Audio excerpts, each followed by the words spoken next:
오실 때도 인사를 했습니다만 전호장으로 반갑습니다.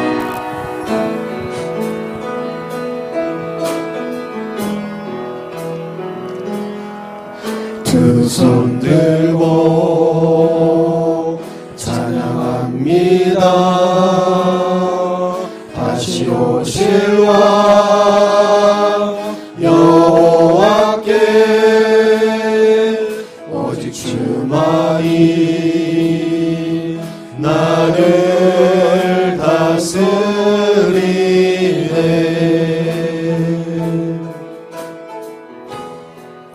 나 주님만을 섬기리. 헛된 마음 버리고 성령이여 내 영혼 충만하게 하소서. 주님 앞에 내 생명 드리리라. 시편 1편 1절에서 6절 말씀을 교독하겠습니다. 제가 하는 절을 읽고 여러분 하는 절을 읽고 구약 805쪽입니다. 복 있는 사람은 악인들의 꾀를 따르지 아니하며 죄인들의 길에 서지 아니하며 오만한 자들의 자리에 앉지 아니하고 오직 여호와의 율법을 즐거워하여 그의 율법을 주야로 묵상하는 자로다. 그는 시냇가에 심은 나무가 철을 따라 열매를 맺으며 그 잎사귀가 마르지 아니함 같으니 그가 하는 모든 일이 다 형통하리로다. 악인들은 그렇지 아니하며 오직 바람에 나는 겨와 같도다.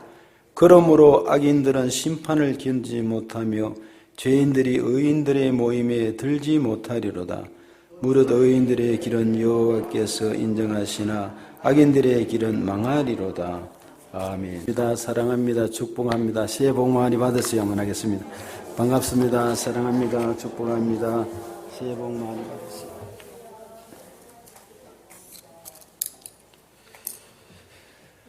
우리가 송구영신 예배를 드리고도 새해를 맞이하면서 새해 복 많이 받으세요 하고 장로님과 저와 성도들 서로 마주보고 인사를, 복된 인사를 나누었습니다. 또 구정 이번에도 사람들이 새해 복 많이 받으세요 집안에 들었을 때 어른들 보고 새해 복 많이 받으세요 하고 들어가고 아이들도 세배하고 이런 일이 주어졌죠. 저도 카톡이나 기타에도 메시지가 오는 거 보면 성경 구절을 넣어놓고 인사를 하는데 그리고는 거기에 새해 복 많이 받으세요 하는 그런 구절들입니다. 새해 복을 많이 받는 것 같습니다. 모두가 새해 복 많이 받으세요. 그리고 그림도 아주 예쁜 그림, 어떤 그림은 꽃붓길에 절을 하면서 움직입니다. 새해 복 많이 받으세요. 노강수란 목사님이 내가 가진 카드가 있었는데 똑같은 그런 내용으로 새해 복 많이 받으세요. 노광수 사모님 누구 하고 이렇게 보내왔어요. 그래서 아주 그런 은혜들이 아마 많이 보내기도 하고 받기도 하고 그랬을 것입니다. 그런데 한번 질문해 봐야 되죠. 그렇게 하면 정말 복이 주어지는가? 복이 그대로 다 주어질까? 그래도면 매일 복 받으세요, 복 받으세요. 아니하는 것보다는 낫겠죠. 주어진다면 매일 그렇게 살아야죠. 그 소리가 듣기는 좋은데 한편 마음 편에 그칠의 인사는 아닌가 그런 생각도 들잖아요.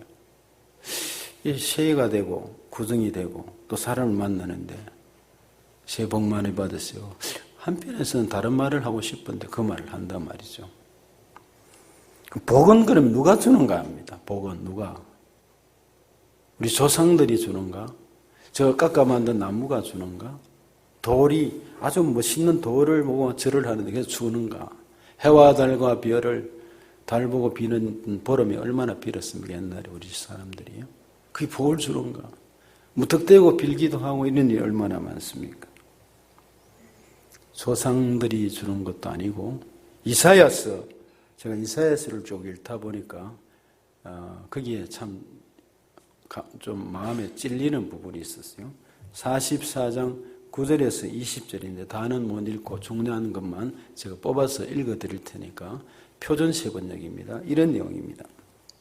9절에 우상을 만드는 자들은 모두 허망한 자들이다. 그들이 좋아하는 우상은 아무 설무가 없는 것들이다. 13절에 목공은 줄을 늘려 나무를 재고 스필로 줄을 꺾고 대패질을 하고 걸음새로 줄을 끊는다. 그렇게 해서 사람의 아름다운 모습을 따라 우상을 만들어 신전에 놓는다.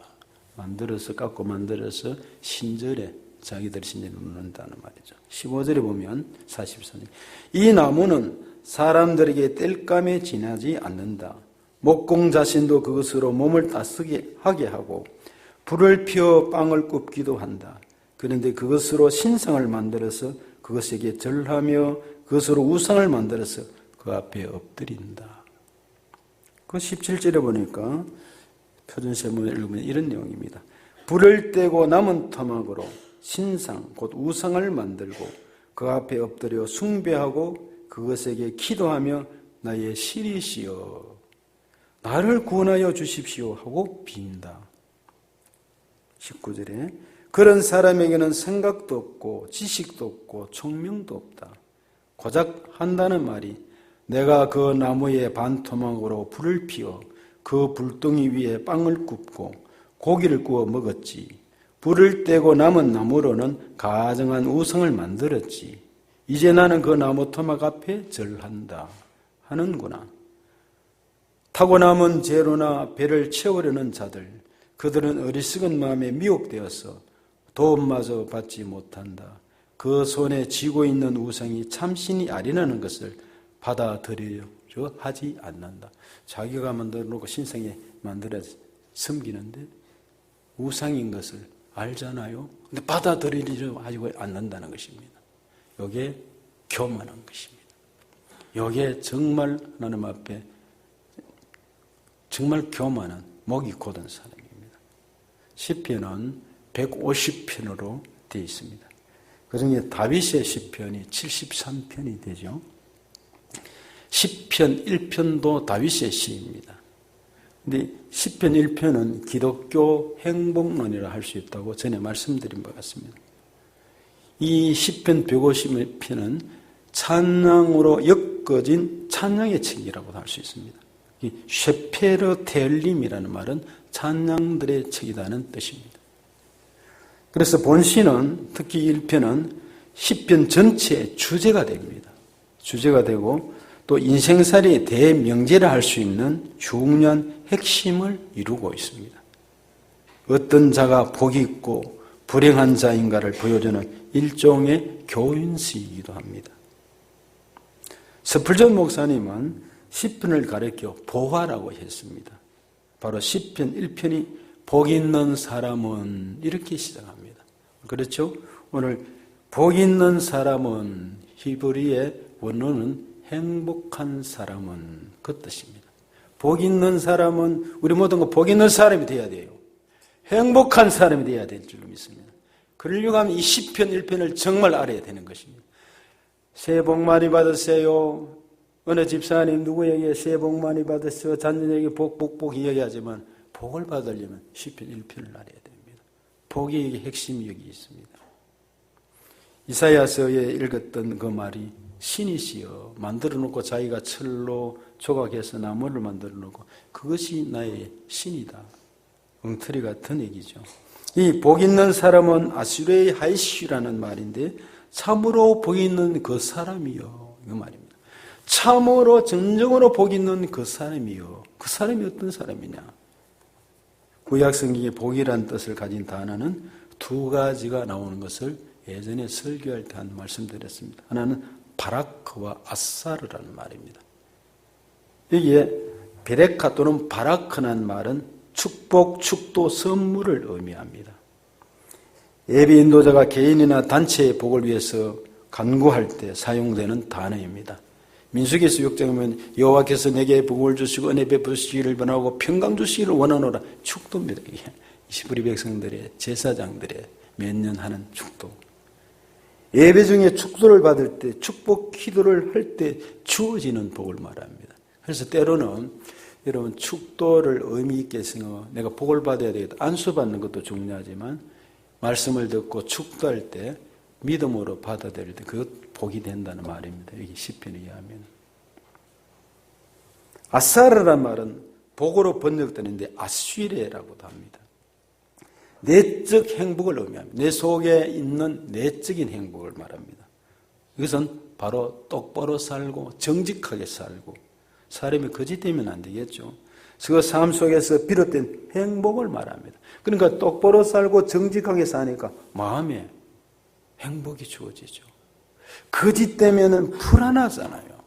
거짓되면 뭔가 쫓기는 삶을 살 수밖에 없어요.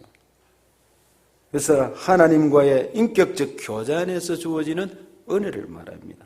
그리고 그분의 말씀에 순종하는 데 대한 보상으로 내리는 것을 말합니다.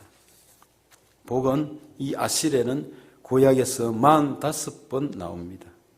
세 가지 경우에 쓰여졌어요. 첫째는 사람들의 번영을 누리거나 잘 되었어요. 번영합니다. 일어납니다. 그리고 자식을 많이 두었을 때 옛날에는 자식이 없으니까 얼마나 어려움이 많았어요. 대표적으로 아브라함부터 자식이 없어서 갈라지고 싸우고 하는 일이 벌어졌지 않습니까? 우리나라 여성들이 고생을 많이 했어요. 자식 때문에. 아들 나중에 아들 중요하지만 딸들도 굉장히 중요합니다. 이승만 대통령이 우리나라에 최초로 세계적으로도 당시에 여성들에게 투표권을 먼저 주었어요. 그 다큐에 보면 그 내용이 나옵니다. 놀라운 일입니다. 여성들이 중요하죠. 그래서 여기에 자식을 많이 두었을 때 아쉬리하고 축하하는 것이 8번 나옵니다. 둘째는 하나님을 믿음으로 물질적 복을 받았을 때 그렇죠. 아이들도 세뱃돈 주면요. 요즘 보니까 어떻게 했냐면 세뱃돈 봉투에 넣어주면 아내 외래가 다 받아보더라고요. 함부로 줄 수도 없어요. 최소한 돈 10,000원 이상은 줘야 될 것 같아요. 그래서 아이들도 그건 뭔지 아이들 재미로 보는 것이겠죠. 그런데 물질에 우리가 복을 받았을 때 그리고 또 그런 은혜를 입을 때 사람에게 내리는 건강, 감사가 주어질 때 그 얘기가 아쉬레인데 31번 얘기하고 있습니다. 셋째는 자식이나 물질의 소유와 관계없이 하나님의 법도 안에서 바르게 살아갈 때 주시는 그야말로 은혜, 복, 아시레 그것이 6번 쓰여지고 있습니다. 구체적으로 복 있는 사람은 행복한 사람은 그럼 어떤 사람이냐? 오늘 첫 번째 본문에 악인의 꾀를 쫓지 아니하며 악인의 꾀를 따르지 아니하는 자라 이렇게만 했습니다. 저는 이 말씀은 누차 설명했죠. 악인은 누구냐? 라사라는 말은 하나님을 부인하는 사람입니다. 하나님 없이 사는 사람입니다. 악인의 꾀, 즉 악인은 하나님 없이 사는 사람, 하나님 부인하는 사람, 강팍한 자가 하나님 말씀 듣고도 하나님이 분명히 살아계심을 믿고도 따르지 않는 건 그건 강팍한 자잖아요. 그리고 여기에 악인의 꾀라는 말은 꾀는 애착하는 말인데 이 애착하는 말인데 하나님을 따르지 않는 걸 말합니다. 여기 악인의 꾀라는 것은 악인의 하나님 없이 하나님을 두려워하는 사람을 따르는 사람인데 그 악인이 어떤 사람이냐 그 악인의 꾀라는 것은 악한 자의 의견을 말합니다.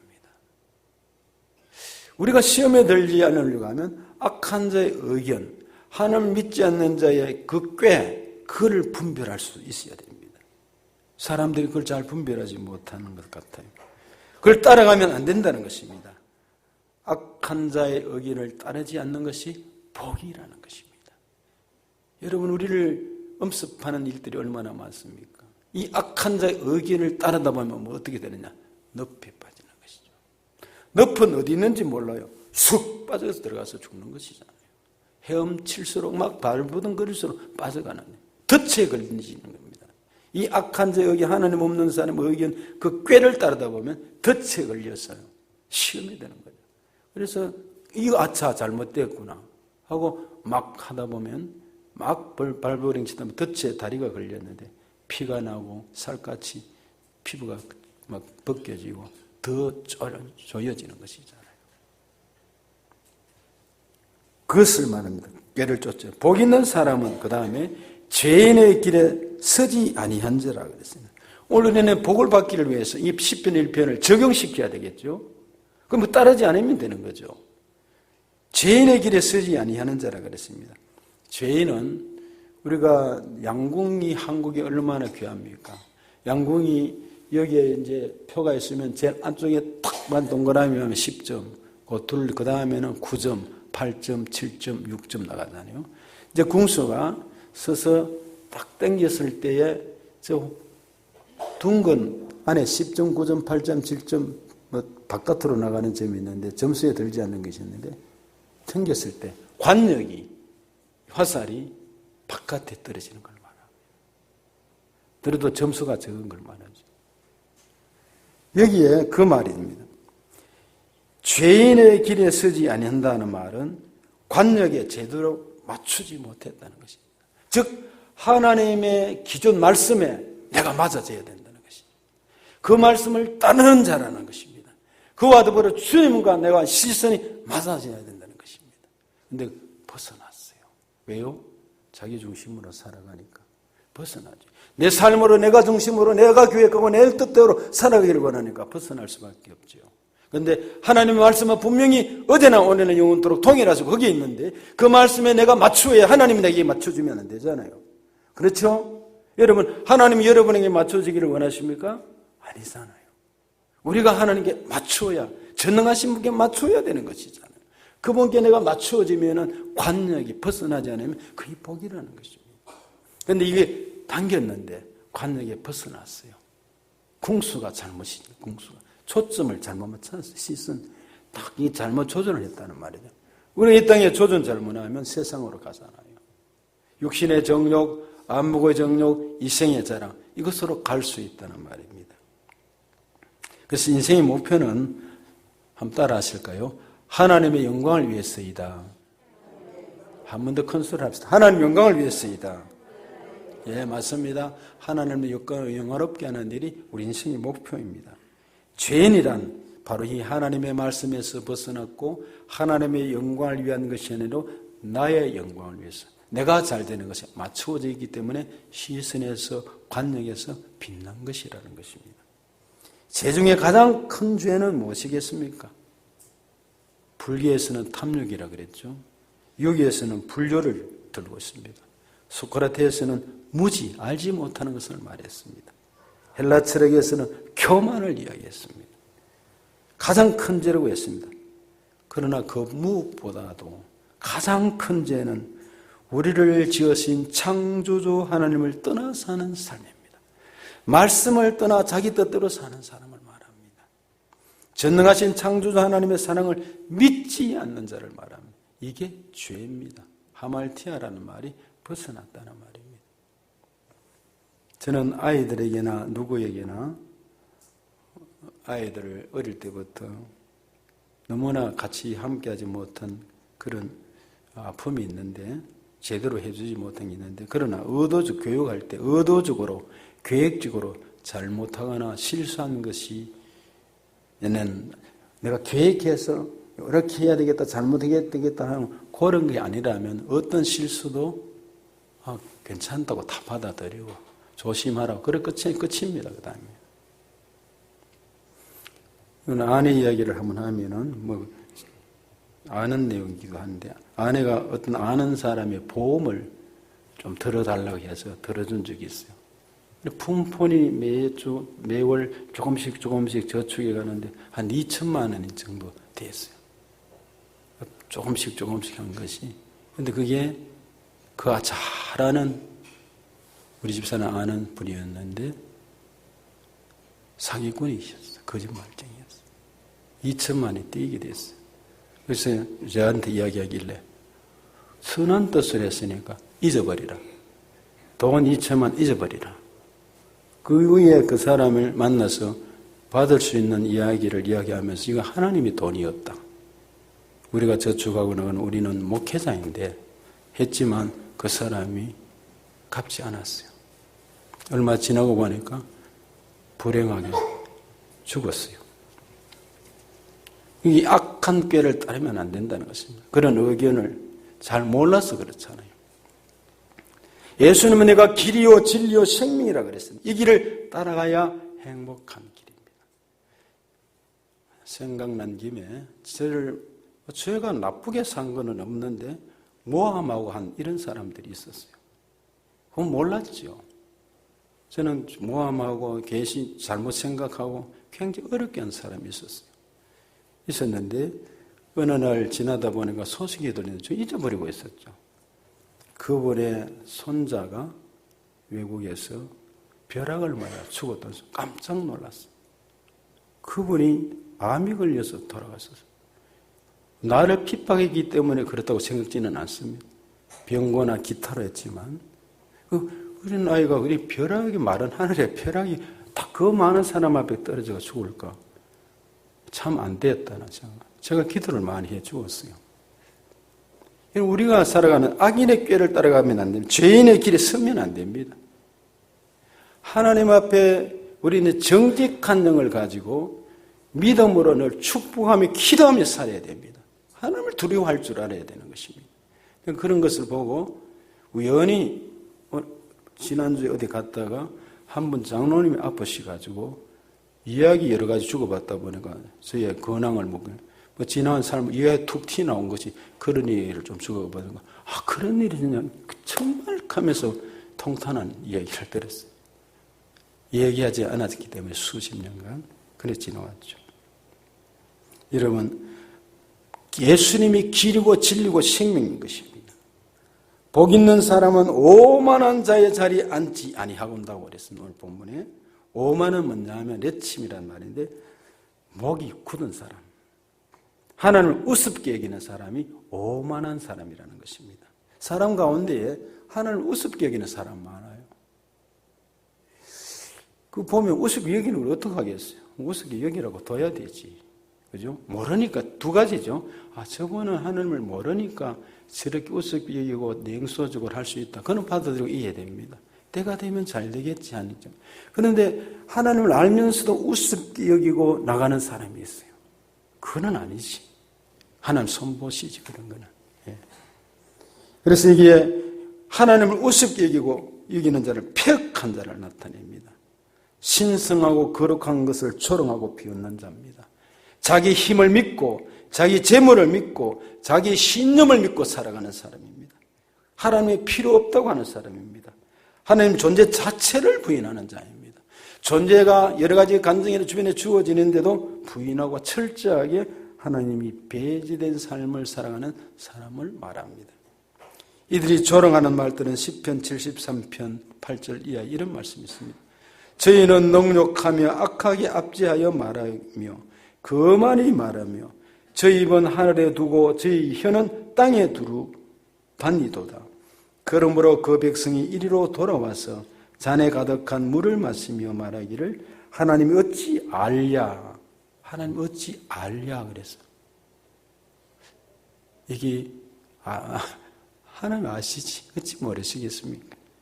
말하기를 하나님이 어찌 알랴. 지극히 높은 자에게 지식이 있으랴 그럽니다.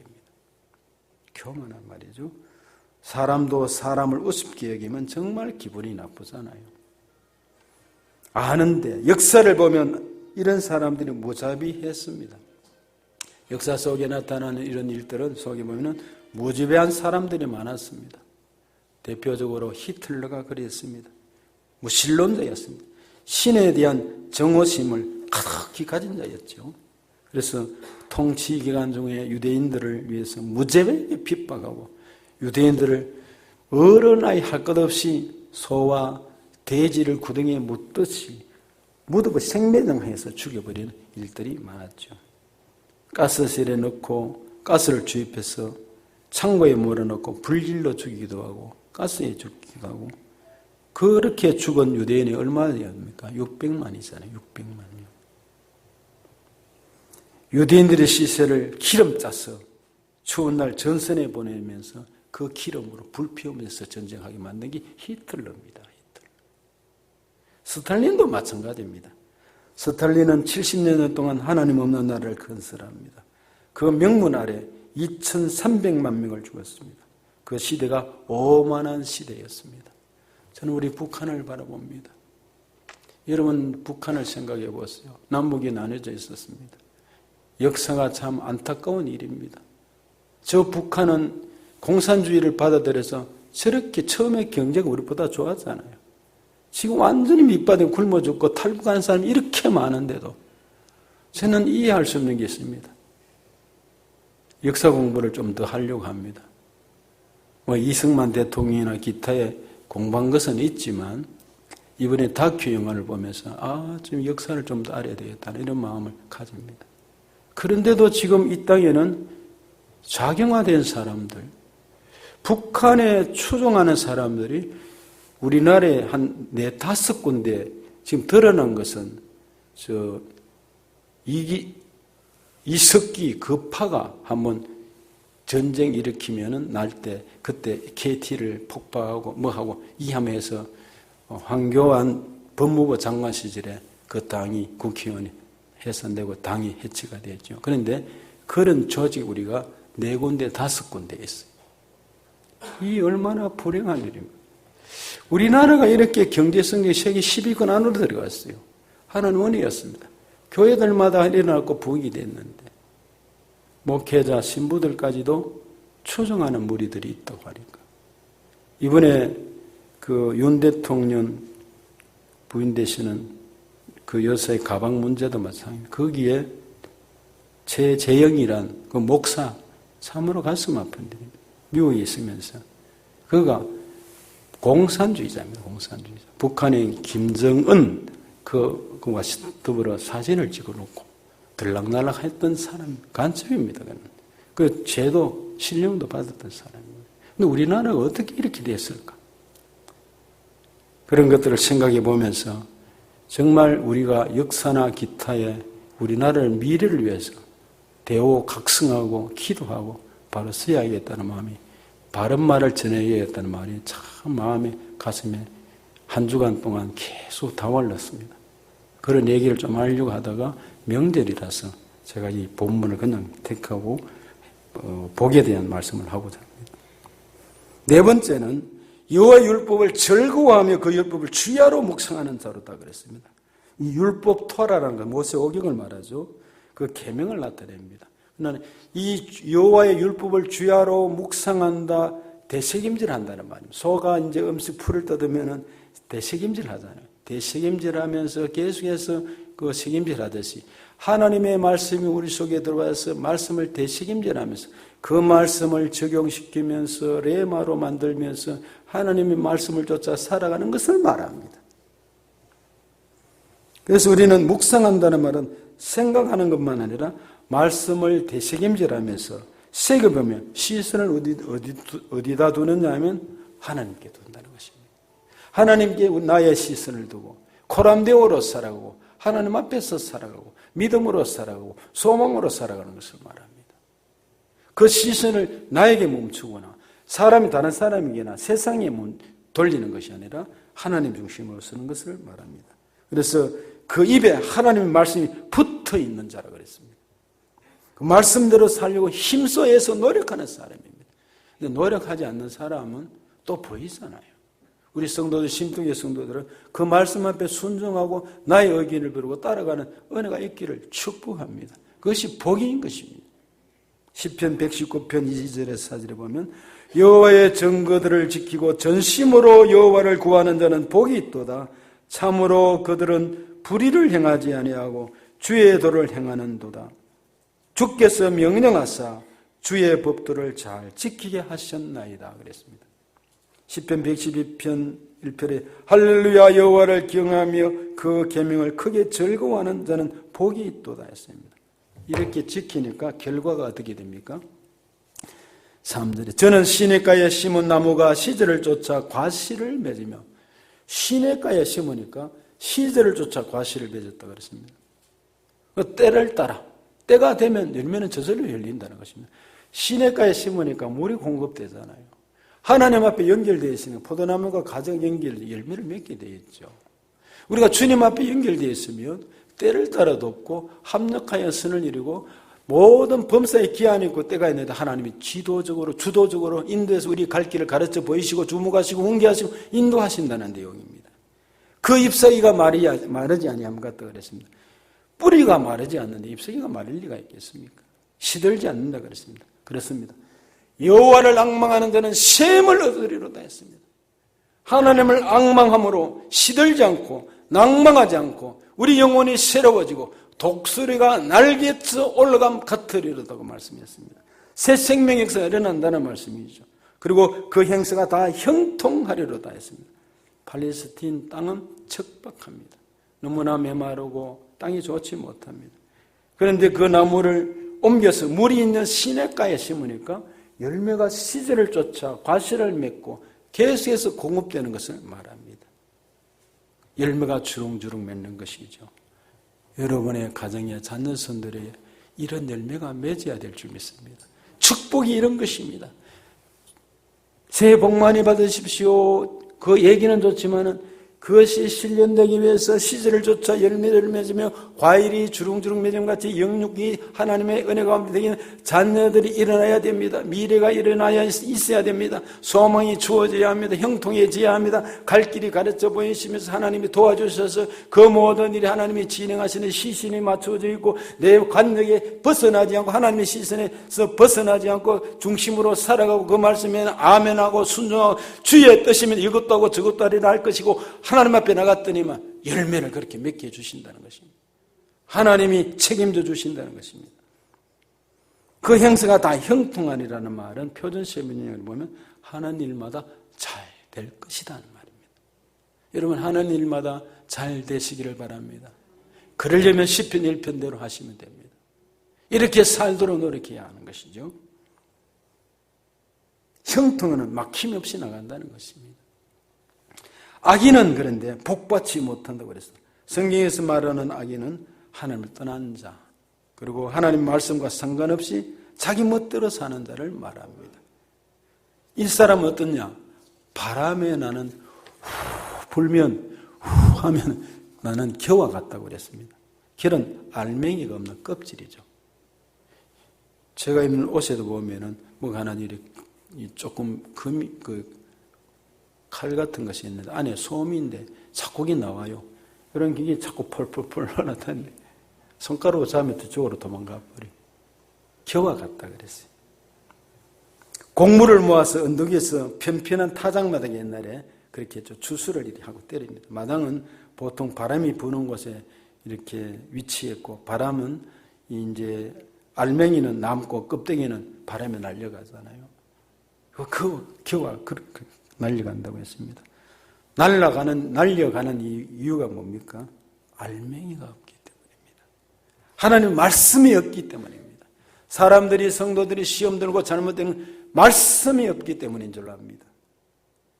하나님의 말씀인 예수 그리스도가 없기 때문입니다. 주님이 우리 속에 자정하시면 주인이 누구면 내 인생의 주인이요? 예수님이잖아요. 주는 그리스도시요 우리 교회 머리시고 우리 집의 주인이시라고 했잖아요. 내 인생의 주인이 주님이신데 내가 스스로 주인 역할을 하면 되겠습니까? 교만한 자죠. 질그릇 속의 보배, 즉 예수의 복음을 담지 못하면 겨와 같다는 것입니다. 그러므로 5절에 악인의 심판을 견디지 못하며 심판을 받을 그때 얼굴을 들지 못하며 종말적인 심판 때 얼굴을 들지 못할 수가 있습니다. 계시록을 우리는 수요일마다 봅니다. 쭉 보았는데 17장까지 왔어요. 그 내용들 가운데 계시록에 나타난 하늘나라 그 내용들 쭉 보았는데 조심해야 된다는 생각이 듭니다.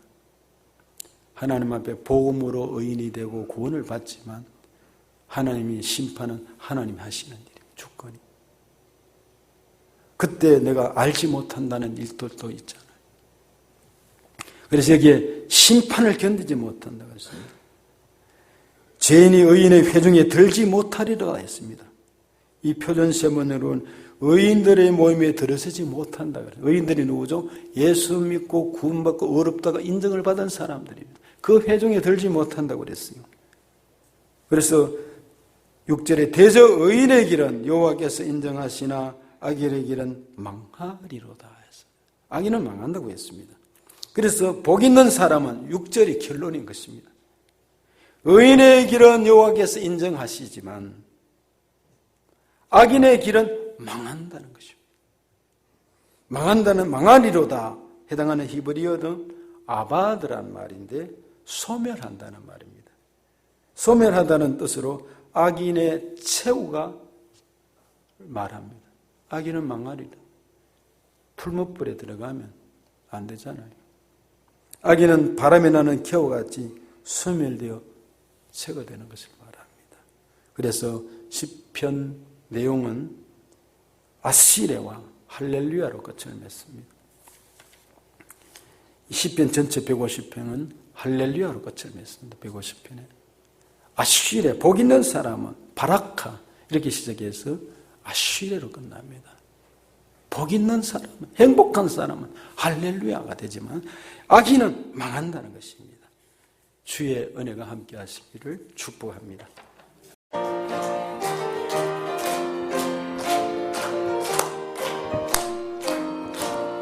천성을 향해 가는 성도들아, 갓길의 장애를 두려워하라. 성령이 너를 인도하시니 내 지체를 하고 있느냐.